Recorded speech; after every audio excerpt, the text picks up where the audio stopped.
Hello everyone, સ્વાગત છે તમારું ચેનલમાં। આજે આપણે બનાવીશું પાપડનું શાક। રોટલી અને પરોઠા સાથે ખાવાની મજા આવે એવું નવી રીતે પાપડનું શાક બનાવવાનું ચાલુ કરીએ। પાપડનું શાક બનાવવા માટે પહેલાં આપણે ગ્રેવી તૈયાર કરી લઈશું। તો અહીંયા મેં 2 મીડિયમ સાઇઝના ટમેટાને મોટા પીસમાં સુધારી લીધા છે। સાથે તીખાશ માટે 1 લીલું મરચું અને અડધો ઇંચ આદુનો ટુકડો લીધો છે। બધી જ વસ્તુને પાણી ઉમેર્યા વગર સારી રીતે ગ્રાઇન્ડ કરી લઈશું। ઘરમાં કોઈ વેજીટેબલ ન હોય ત્યારે આ શાક ફક્ત 5 મિનિટમાં તૈયાર થઈ જાય છે।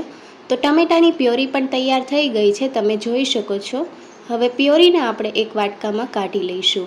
1 કપ ટમેટાની પ્યોરી તૈયાર થઈ છે। હવે શાકમાં ઉમેરવાના મસાલા તૈયાર કરી લઈશું। તો વાટકામાં અડધો કપ પાણી ઉમેરશું। સાથે મસાલામાં 1/4 ચમચી હળદર પાવડર, 1 ચમચી કાશ્મીરી લાલ મરચું પાવડર, તીખાશ તમે તમારા ટેસ્ટ મુજબ ઓછી વધારે કરી શકો છો, અને 1 ચમચી ધાણા જીરું પાવડર ઉમેરીને મસાલા પાણી સાથે સારી રીતે મિક્સ કરી લઈશું। મસાલાને આ રીતે પાણી સાથે ઉમેરવાથી મસાલા જ્યારે આપણે શાકમાં ઉમેરીએ ત્યારે બહુ સારો એવો ફ્લેવર આવે છે। હવે પાપડનું શાક બનાવવા માટે આ રીતે મેં અડદના 2 પાપડ લઈ લીધા છે। તો અહીંયા મેં 2 પાપડ લીધા છે। તમે જો વધારે શાક બનાવતા હોય તો તમારે એ પ્રમાણે લેવાનું। હવે પાપડને આપણે શેકી લઈશું। તો નોનસ્ટિક લોઢી ઉપર આપણે પાપડને આ રીતે શેકી લેવાનું છે। નેપકિનના મદદથી આપણે આ રીતે ફેરવીને પ્રેસ કરી લઈશું અને કિનારીથી પણ સારી રીતે શેકી લેવાના છે। જો તમારે ડાયરેક્ટ ગેસ ઉપર પાપડને શેકવું હોય તો તમે એ પણ લઈ શકો છો। તો પાપડને પલટાવી લઈશું અને બંને સાઈડથી ક્રિસ્પી થાય એ રીતે કરી લઈશું। વધારે ડિઝાઇન ચેન્જ નથી કરવાની। સાઈડ ચેન્જ કરીને બંને સાઈડથી પાપડને સારી રીતે શેકી લીધો છે, તમે જોઈ શકો છો।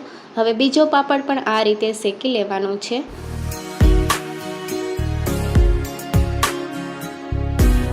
બંને પાપડ શેકાઈ ગયા છે। હવે પાપડના આપણે આ રીતે કટકા કરી લઈશું, તો શાકમાં ઉમેરવાથી સહેલાઈ રહે। તો આ રીતે પીસ કરી લીધા છે। હવે શાકનો વઘાર કરવા માટે 4 ચમચી તેલ ઉમેરશું।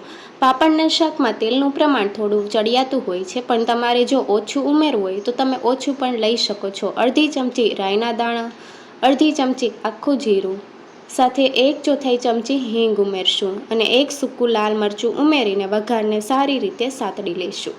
વઘારને ગેસની આંચ ધીમી રાખીને સાતળવાના છે, જેથી વઘાર બળી ન જાય।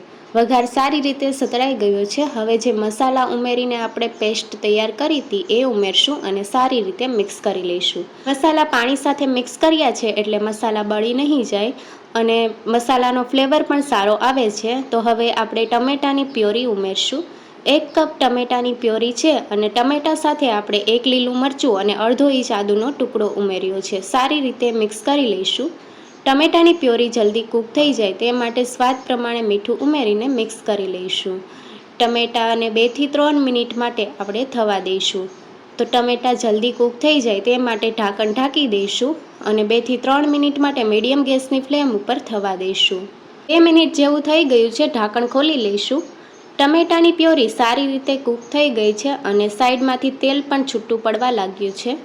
તો ટમેટા સારી રીતે કૂક થઈ ગયા છે। જો આ સમયે તમારે દહીં ઉમેરવું હોય તો તમે 2 ચમચી જેટલું દહીં ઉમેરી શકો છો, પણ મેં અહીંયા દહીં નથી ઉમેર્યું। શાકમાં રસો કરવા માટે 1/4 કપ જેટલું પાણી ઉમેરશું। સાથે અડધી ચમચી ગરમ મસાલા પાવડર અને 1 ચમચી જેટલી કસૂરી મેથીને ક્રશ કરીને ઉમેરશું। કસૂરી મેથી જો તમારે ઉમેરવી હોય તો તમે ઉમેરી શકો છો, ન ઉમેરવી હોય તો તમે સ્કીપ પણ કરી શકો છો। સારી રીતે મિક્સ કરી લઈશું અને હવે પાણીને ઉકળવા દઈશું। તો લગભગ 1.5 મિનિટ જેવું થઈ ગયું છે અને પાણી સારી રીતે ઉકળી ગયું છે। તો હવે પાપડના પીસ ઉમેરી દઈશું। પાપડ ત્યારે જ ઉમેરવાના છે જ્યારે તમારે શાકને સર્વ કરવાનું હોય। પાપડને હળવા હાથે રસા સાથે મિક્સ કરી લઈશું અને પાપડ ઉમેરીએ એ પછી આપણે 1 મિનિટ માટે થવા દઈશું। તો બહુ વધારે કૂક નથી થવા દેવાનું, 1 થી 1.5 મિનિટ માટે થવા દઈશું।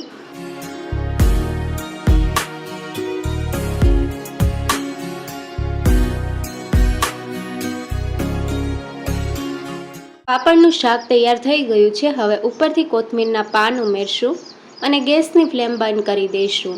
તો એકદમ ઝટપટ તૈયાર થઈ જતું પાપડનું શાક તૈયાર છે। ગરમા ગરમ પાપડના શાકને સર્વિંગ પ્લેટમાં સર્વ કરીશું। પાપડના શાકને તમે રોટલી અથવા પરોઠા સાથે સર્વ કરી શકો છો।